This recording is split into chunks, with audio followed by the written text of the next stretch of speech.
ama u dabaaldegaysa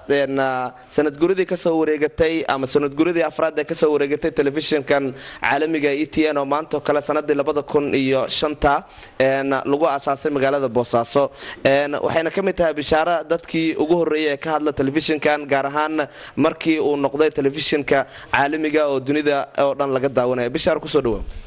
aad iyo aad ba u mahadsan tahay Cabdullaahi Maxamed Xuseen Taajirow oo ku salaamaya adigoo kamid ah howlwadeenada TV-ga ETN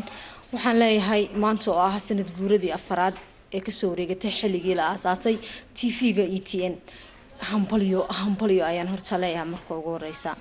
marka labaad waxaan u hambaleynayaa dhammaan daawadayaasha caalamka inaga daawada iyo taageerayaasha marka kale waxaan jeclahay inaan u hambaliyeeyo dhammaan shaqaalaha TV-ga ETN ee ku dhabar adeega sida wanaagsan ee ugu dadaaleen TV-ga isla markaana ay waqtigooda ugu horeen iskuna tayeen in ay soo gaaraan heerkaani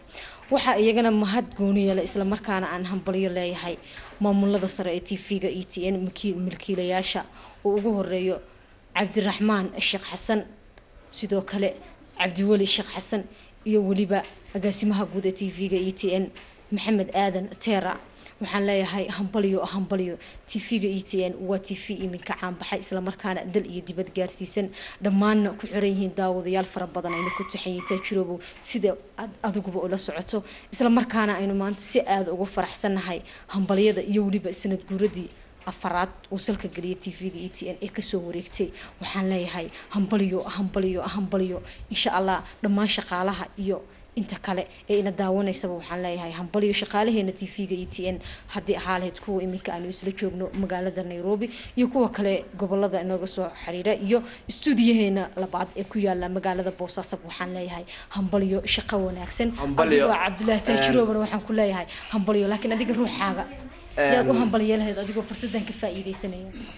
waa maasan tahay maadaama anigoon aan ahay dadka xiriirinaya barnaamijkan waxaan u mahad celinayaa dhammaan bahda telefishinka ETN meel kastoo ay joogaan asxaabta kala gedisan gaar ahaan anigu waxaan jeclahay si gaar ah inaan ugu mahad celiyo asxaabteena wararka nooga soo dirta gobolada dalka Soomaaliya oo haddii ay joogaan magaalada Muqdisho haddii ay joogaan Beledweyne haddii ay joogaan Kismaayo haddii ay joogaan Gado haddii ay joogaan Puntland Somaliland Mareykanka Ingiriiska Sweden dhammaan ba asxaabtaas